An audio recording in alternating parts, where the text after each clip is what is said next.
Boruto episode 32, The Quest for Souvenirs. Now, obviously, I'm quite a few weeks behind on this episode. It's actually oddly tough to catch up on this show because I'm so used to watching it on Hulu, and I only have access to Hulu on my Wii U because I don't have the account on my laptop. And I was catching up on a bunch of other stuff, so I was just like, all right, I'm gone this weekend, so I can't watch it then, and then the next weekend I'm doing something. So now I'm like 3 episodes behind. I'm watching, I guess, last week's episode, and then I'll have to probably go on one of the illegal sites because I may not be able to actually use the account on my Wii U.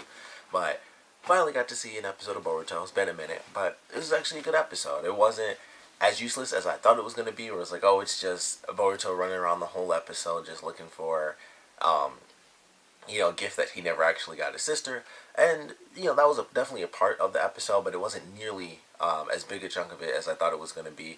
It was still kind of just, a filler episode, admittedly, but, excuse me, there were definitely some concepts in there that I wasn't expecting. They do actually show Kagura and Chojuro when they're actually, while they're still in the village hidden in the mist, everything that happened after Shizuma and his group got locked up, and so they have this cool moment where it's like, oh, this is actually relevant storytelling, where it's Orochimaru kind of dealing with the fact that everything happened, like all the secrecy that's being kept is even though everything was all said and done, if the information were to get out that Shizuma and his group were trying coup d'etat and they had relations with other people prepared to set off another war, then that would actually set off another war. So they basically have to keep all of these people just trapped in this secret facility, and then everyone else kind of has to be killed off. And I was like, oh wow, that's interesting because it's actually relevant to the overall story. It's something that if they decide to, they can go back to that way down the line after we go through the official Boruto movie arc. And it's like, okay, I love that. I think that's actually a really cool idea. So I like the way that it played out. It showed that relevance. Kagura is still relevant as well because, as I mentioned, there has to be something to him because he showed up in the actual opening. So they talk about the fact that he's training now. He has this wooden blade. Or at least it looked wooden, but the sound effects they used made it sound like it was still a metal blade. It would just look bronze. So I'm not 100% sure what the case was there, but it's him training, and it's him trying to split this piece of paper straight down the middle. And I believe it was a wooden sword. I think that was the whole point, is that he had to be 100% in order to split it in half with a wooden blade.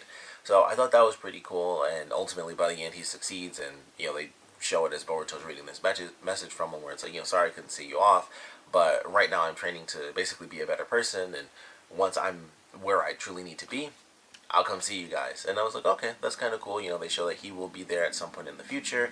Him currently training the secrets that are being kept with Shizuma and his group being all locked up. So it's like, all right, I like that. That was the important stuff that really came about in this episode. And then, of course, you still have the Boruto thing with him not getting a gift for Himawari, and him going around to everyone talking about the sweet cinnamon rolls from the village. And everyone, they'd been there for a while now, and everybody's like, no, I ate all of mine and stuff.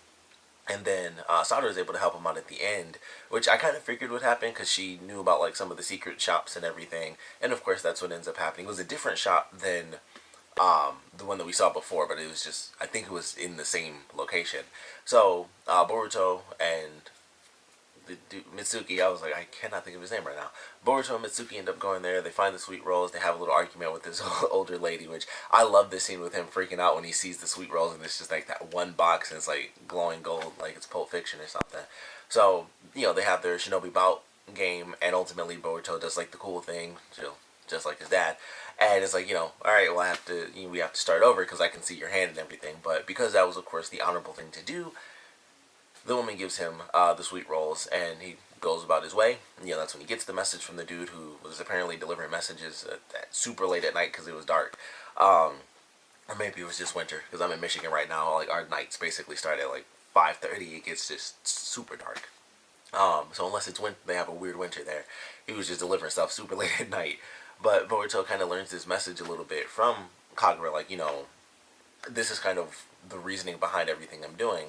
And Boruto kind of decides to take that in a much smaller scale. But it's I think I'll apologize to Himawari. Um, even though I could totally get away with it, I still feel like I should apologize. I think he says maybe I'm just too much as well or something like that. So I thought that was pretty cool. It was a nice ending. I don't know if he officially told her, but either way, it was cool. And all in all, it was definitely a decent episode. It's, like I said, it was far more relevant than I thought because we did get a big chunk of the Hidden Mist village and them talking about the actual aftermath of this coup and how, excuse me, even though it was technically stopped, there's still like the power of that coup is still within that secret. If that gets out, then that can still spark everyone that wants things to go back to normal, and it'll be like, okay, well, there were a ton of people already. Why don't we just band together and do it, and then it would take things back. So I thought that was actually really cool. Like I said, it shows some real serious relevance to that story arc and how if they want to, they can bring it back. Seasons down the line, these people are still locked up. Somebody happens to go in and wants to break them out. They do, and then it's like, oh crap, we have 7 people or 6 people wanting to reveal the secret of the coup, and they might spark civil unrest. So I think that was actually a really cool idea to actually go back just a little bit in the first part of this episode and talk about everything that happened in the aftermath. Chojuro keeping this secret, keeping everybody locked up. I was like, all right, that's dark, but it's also it's the road to hell is paved with good intentions. That sort of thing. It's like it's dark, but it's dark for a good reason because things could be much darker if everyone learns about what happened. So I thought they did a great job with that.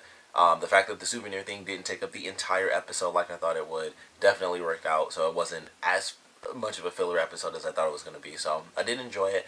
Looking forward to the next one. I started it a little bit and then I stopped because I wanted to do the review and upload while I watched the next one.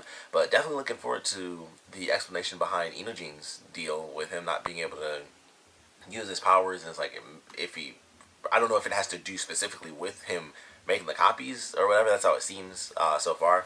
But it was just like, okay, well that's super weird. He's losing his chakra from the Beast Scrolls, and then it seems instantaneous. It seemed like, all right, I made some copies, and then it like canceled his chakra or something weird like that. So I'm looking forward to an answer about what in the world's going on there. We also, from the promo, get a glimpse of him using Ino's power, which I thought was awesome because we haven't seen that in 100 million years.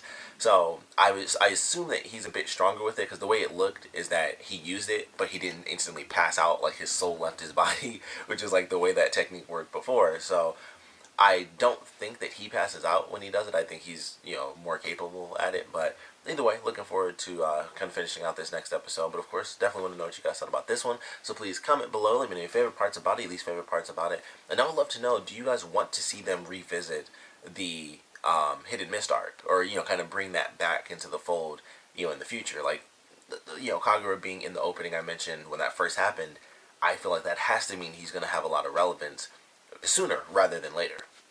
Not sure if that's gonna, they're gonna bring that arc back before they get to the movie stuff, and it's just like, here's another big arc that takes place, and they have to stop like the whole war, and then they go into the tuning exams and all that stuff.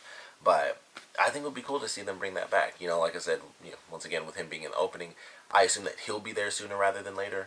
But you never really know if they're going to do the entire arc. It does make sense. It would be an easy way to do it, where he goes to the village, some crazy stuff happens, they do the whole arc, and then that's like right before the tuning exams, and that's why Kagura's not in the village. It's a really easy way to do that, where it's like, all right, everything's officially said and done, I'm going to go back to my village for a minute, I'll see you guys later. Easy way to do it. But we'd love to know if you guys want to see the village Hidden in the Mist have like a secondary arc that's important to the show, because so far I think that was the best arc. The first one was kind of just random stuff was happening until like the very end.